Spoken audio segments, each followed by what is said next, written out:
Elaine Shauger here, APS, the Perfect Swing Academy. I'm the second master to Daniel R. Shauger. He is the first master in the whole world of golf with his down under left. We are completely different from the whole golf world with our down under left. He's interviewing John here. Listen to Daniel R. Shauger interview. Story about John here that most people don't know, and it really is a piece of history that really should be known, and that was that John was a very early coach of the incredible Tiger Woods. And now my contention is this too, that Earl had a plan for Tiger starting when he was way before you met him, didn't he? And there were many golf coaches he could have come to here in Southern California, but he chose you. That is a mouthful. He could have chosen probably 50 to 100 other teachers just here in Southern California because he knew what he had. Earl Woods knew what Tiger was going to be before he was 7 years old. Oh, yeah.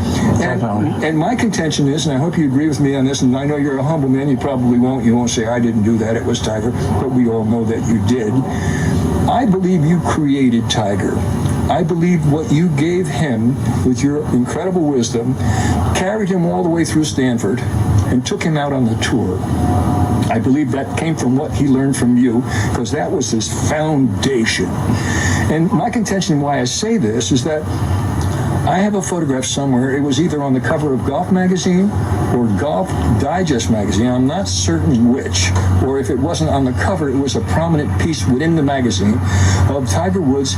And he is halfway down in his downswing, and his right heel is this far off the ground. Definitely. And I feel that what happened to Tiger and why he hadn't surpassed Jack Nicklaus's record long ago was he didn't have the great John Anselmo to tell him, you got to let that heel go because that's a parking brake. And if you got your parking brake on, you're not going to get you around there very quickly. Well, you got to understand my life with Tiger. See, tell us. Well, but you don't know what happened. See, we're interested.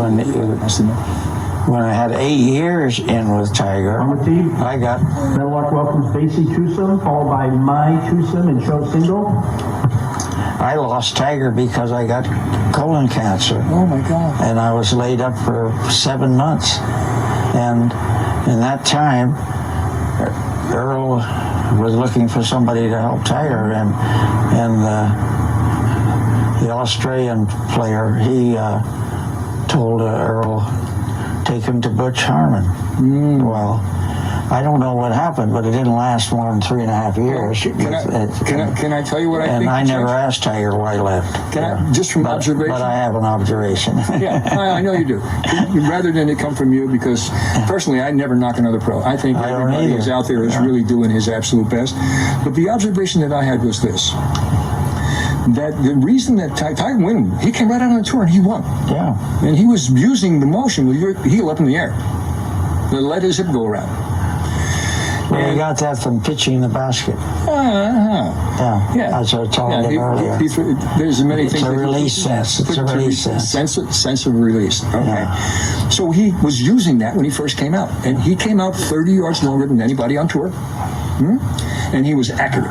He was not missing fairways. He was putting the ball in the middle of the fairways. So then what happened? He started contending in these majors, but he was contending. He wasn't winning.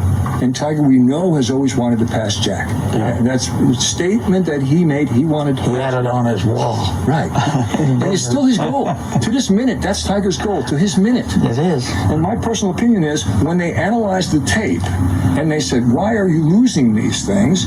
It was because he was hitting his short irons over the greens on his approach shots. And if you know, on U.S. Open and Masters and British Open, and you can't miss the green from behind. It's like trying to stop the ball on a marble staircase coming this way. Yeah. And even though Tiger had the greatest short game ever, and I still think he's there, I still think he has the greatest short game ever, and a tremendous putter, and a tremendous ability to create imagination for shots that he couldn't get up and down from back there.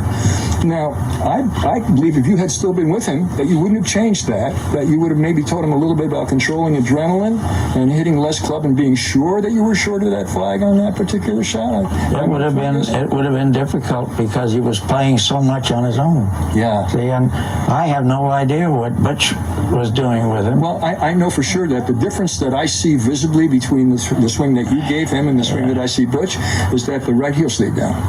Yeah. He kept it down longer. Now, when you keep the right heel down, boy, that's going to make you shorter. That's right. For sure. That's right. So now he's not blowing the short irons over even under pressure. No. Now, that's not bad for Butch. I mean, Butch had his swing, and if you have to do Butch's swing.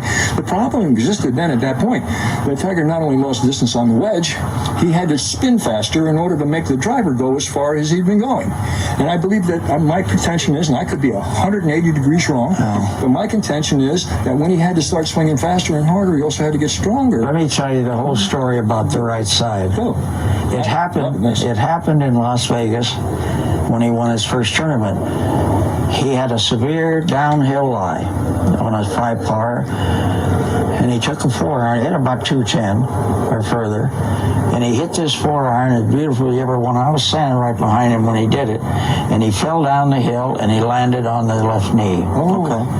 Now that started the whole thing right there. He limped the way in. The next morning, I asked him, how's the knee? All he said to me was, I'll finish. And he ended up winning in the playoff with Davis Love. But that is the start of his swing being different right then. I see. And yet he went through all those years winning with a bad knee. Yeah. He's still fighting that knee to this day. I think so, but now you look at him, he can walk, he's in balance. It's getting better, yeah. And he doesn't use the leg action like he did at a young age, that's for sure. Because when he was trying to use it with that bad knee, the left knee would take off the ground. It would go sideways. Go sideways. Yeah. And see, and these announcers, they've never said nothing about that. They kept saying this and that about him. But he was fighting his own body to play golf. And he won